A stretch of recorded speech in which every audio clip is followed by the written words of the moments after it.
दोस्तों, नमस्ते, प्रणाम। आइए आप लोग के बीच में एक माता रानी का गीत गाने जा रही हूँ।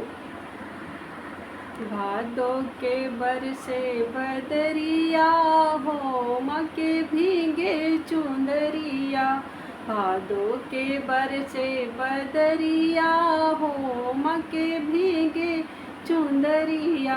माँ के बिंदिया चम चम चमके, माँ के बिंदिया चम चम चमके।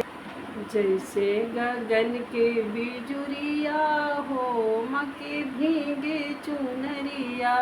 जैसे गगन के बिजुरिया हो, मके भीगे चुंदरिया। भादों के बरसे बदरिया हो, मके भीगे चुनरिया। भादों के बरसे बदरिया हो, मके भीगे चुंदरिया। पापी मोर पपीहरा बोले, पापी मोर पपीहरा बोले।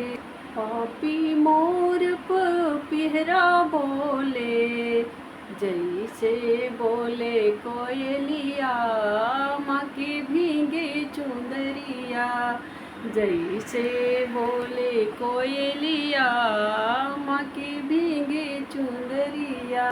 भादों के बरसे बदरिया, माँ के भीगे चुंदरिया। भादों के बरसे बदरिया, माँ के भीगे चुनरिया।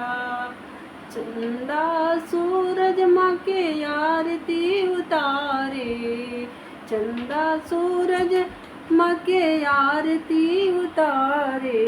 चंदा सूरज आरती उतारे, चंदा सूरज आरती उतारे। आरती उतारे हो, आरती उतारे। पवन बहारे डगरिया, माँ की भीगे चुंदरिया। पवन बहारे डगरिया, माँ की भीगे चुनरिया। भादों के बरसे बदरिया, माँ के भीगे चुंदरिया। भादों के बरसे बदरिया, माँ के भीगे चुंदरिया। सावन महीना मैया झूला झूले, झूला झूले हो, झूला झूले।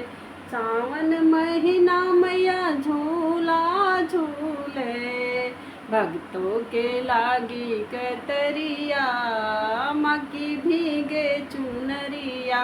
भक्तों की लागी कतरिया, माँ की भीगे चुनरिया। सावन के बरसे भादों के बरसे बदरिया, माँ के भीगे चुनरिया। भादों के बरसे बदरिया, माँ के भीगे चुनरिया। ना मैया मेरा क्यों सहैया, तू त बनेलु सहैया। ना मैया मेरा क्यों सहैया, भगतों के बनेलु तू सहैया। भगतों के बनेलु तू सहैया, माँ के भीगे चुनरिया। भगतों के बनेलु सहैया, माँ के भीगे चुंदरिया। भादों के बरसे बदरिया, माँ के भीगे चुनरिया। भगतों के